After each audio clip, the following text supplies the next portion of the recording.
हाँ, तो प्यारे बच्चों, अब हम लोग डिस्कस करेंगे removal of difficulties of barter system by money. आपको बताया गया आपके प्रीवियस क्लास में, आपके प्रीवियस वीडियो लेक्चर में, कि बार्टर सिस्टम में किस किस प्रकार के डिफिकल्टीज पाए गए थे। अर्थात जब बार्टर सिस्टम अप्लीकेबल था कंट्री में या सोसाइटी में, तो उस समय लोगों के सामने किस किस प्रकार की समस्याएं आई थी, और उन समस्याओं को मुद्रा अब कैसे जो है दूर किया है, उसके बारे में अब हम लोग चर्चा करेंगे। Means removal of difficulties of water system by money. मुद्रा के द्वारा वस्त्र विनिमय प्रणाली में आए जितनी भी समस्याएं थी, उनको मुद्रा के द्वारा कैसे खत्म किया गया, रिमूव किया गया। तो आज के इस लेक्चर में इस टॉपिक पर हम लोग डिस्कस करेंगे। डियर स्टूडेंट, एक इकोनॉमिस्ट हैं हैंसेन, वो कहते हैं कि the origin of money has taken place due to the difficulties occurring from barter system. ये कहते हैं कि मुद्रा का आविष्कार तभी संभव हो पाया जब डिफिकल्टीज देखी गई बार्टर सिस्टम में। अर्थात कि मुद्रा की उत्पत्ति बार्टर सिस्टम में जो आ रही थी डिफिकल्टीज को खत्म करने के लिए एक घटना है, एक कड़ी है, जिसके आधार पर मुद्रा का उत्पत्ति हुआ। तो चलिए डियर स्टूडेंट, अब हम जानते हैं कि बार्टर सिस्टम में कौन कौन सी डिफिकल्टीज थी जिसको जो है मुद्रा खत्म कर दिया। The following facts clarify that how the money has removed the difficulties of barter system. आपको बताया गया था कि बार्टर सिस्टम में बहुत सारी डिफिकल्टीज थी, जैसे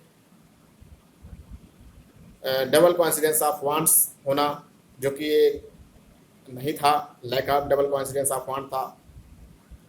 इसके बाद में आपको बताया गया था कि स्टोरिंग वैल्यू नहीं थी, ट्रांसफरिंग वैल्यू की कैपेसिटी नहीं थी बार्टर सिस्टम में। तो इन सब जितने भी बातें थी, इनको मुद्रा ने कैसे खत्म कर दिया, इसके बारे में हम लोग चर्चा करेंगे वन बाय वन। सबसे पहला जो पॉइंट इसमें है, no need for double coincidence of wants. If you want to use the money as for the purpose of exchange, in this case it is not required to have the double coincidence of want between the parties. इसकी आवश्यकता नहीं है।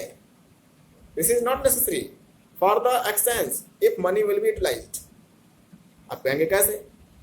Present time में हम किसी भी वस्तु को मुद्रा में हम वैल्यूड कर लेते हैं, और मुद्रा का जो है वस्तुओं का आदान प्रदान हम लोग कर लेते हैं।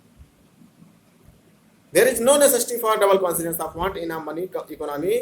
Money exchange enable the exchange of commodity directly with money. मतलब कि मुद्रा के द्वारा हम डायरेक्ट जो है क्या करते हैं, वस्तुओं का क्रय विक्रय कर सकते हैं। उसी प्रकार से दूसरा, money can be used as a standard measure of value. मुद्रा के द्वारा हम जितने भी वस्तुएं होती हैं उसको हम मेजर कर सकते हैं आसानी से, जो कि बार्टर सिस्टम में पॉसिबल नहीं था।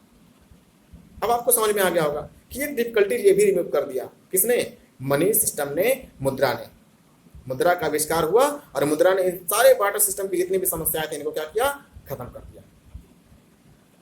Money can be used as a standard measure of value, means present time में हम किसी भी वस्तु को मुद्रा के रूप में वैल्यूएशन कर सकते हैं, और आसानी से फिर वस्तुओं का आदान प्रदान क्रय विक्रय कर सकते हैं। तीसरा है overcoming the problem of division and sub division. Barter system में आपको बताया गया था कि कुछ वस्तुएं ऐसी थी जिसको हम डिवाइड नहीं कर सकते थे, जिसको हम बांट नहीं सकते थे। जैसे मान लेते हैं एक घोड़ा है और उसके हकदार दो लोग हैं। अब उस घोड़े को हम कैसे डिवाइड करेंगे? बार्टर सिस्टम में पॉसिबल नहीं था। अगर उस घोड़े को हम काट देंगे बराबर बराबर पार्ट में, तो घोड़ा क्या हो जाएगा? मर जाएगा और किसी के हक में नहीं आएगा। और बार्टर सिस्टम में ये समस्या थी, लेकिन प्रेजेंट टाइम में, इस वर्तमान समय में मुद्रा ने इस समस्या को क्या कर दिया है? खत्म कर दिया है। आप कहेंगे कैसे? हम घोड़े को जो है मनी में कन्वर्ट कर लेंगे और फिर उस मनी को बराबर बराबर हिस्से में बांट लेंगे। So we can say that money is useful as for the purpose of division and subdivision of the commodities value। जो कमोडिटी की वैल्यू उसको हम डिवाइड कर सकते हैं, सब डिवाइड कर सकते हैं आसानी से, क्योंकि इस समय हमारे पास स्टैंडर्ड मेजर ऑफ वैल्यू जो है वो क्या है? मुद्रा है। मुद्रा का प्रयोग हम जो है कर रहे हैं as per the measuring the value of any kinds of commodity. आपका नेक्स्ट पॉइंट जो है, money can be used as store of value. आपको बताया गया था कि बार्टर सिस्टम में वस्तुओं को स्टोर करना बहुत कठिन काम था मनुष्यों के लिए। आज ये चीज़ पॉसिबल हो पाया है। हम किसी भी वस्तु को मुद्रा में कन्वर्ट कर लेते हैं और आसानी से उसको क्या कर लेते हैं? हम स्टोर कर लेते हैं, बैंकों में जमा करके रख लेते हैं, या कहीं भी जहाँ भी हमको सुविधा लगता है वहाँ पर उसको हम जमा करके रखते हैं। तो यह जो है मनी का उत्पत्ति, मनी का ओरिजिनेशन कहीं ना कहीं से बार्टर सिस्टम के जितने भी डिफिकल्टीज थे उनको रिमूव कर दिया। और ये भी एक जो है समस्या थी कि money can be used as a store of value but in barter system there is no place as for storing the value. Means कहीं भी वैल्यू स्टोर करने के लिए कोई जगह ही नहीं था, क्योंकि उस समय जितने भी कमोडिटी होती थी प्रेसेबल होती थी, तब जल्दी नष्ट होने वाली होती थी और उनको हम एक जगह पर ज़्यादा समय के लिए नहीं रख सकते थे। लेकिन मुद्रा को प्रेजेंट टाइम में हम रख सकते हैं। हमारा नेक्स्ट जो है पॉइंट क्या है, स्टोरिंग कैपेसिटी। स्टोरिंग कैपेसिटी, मुद्रा को जो है स्टोर करने के लिए ज़्यादा जगह की जरूरत नहीं पड़ती है।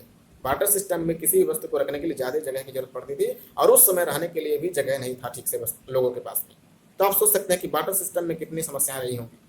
प्रेजेंट टाइम में मुद्रा ने इन सारे डिफिकल्टीज को क्या कर दिया है, रिमूव कर दिया है।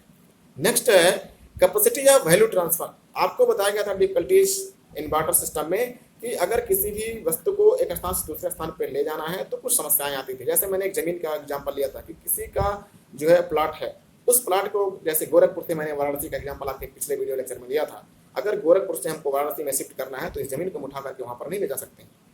ये बार्टर सिस्टम में पॉसिबल नहीं था। बार्टर सिस्टम में जो है इसको हम उठा करके नहीं ले जा सकते हैं और इस समय भी नहीं ले जा सकते हैं। इस समय इसकी वैल्यू को हम लेकर जा सकते हैं, कैसे, मनी में कन्वर्ट करके।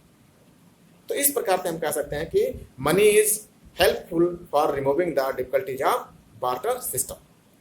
तो डियर स्टूडेंट, आपको समझ में आ गया होगा कि इस समय जितनी भी समस्याएं हमको देखने को मिलती अगर बार्टर सिस्टम रहता तो उन सारी समस्याओं को अब कौन खत्म कर दिया है, मुद्रा ने खत्म कर दिया है। So we can say that money is the good medium of exchange as for the purpose of exchange of goods and services. और आगे के चैप्टर में भी हम लोग पढ़ेंगे कि मनी के क्या फंक्शन होते हैं। तो dear student, these are the points which verify that money is helpful for removing the difficulties of barter system. तो आज के लिए इतना ही। बहुत बहुत धन्यवाद। आप इस वीडियो को समझें और समझने का प्रयास करें। Thank you very much. Have a nice day. Thank you.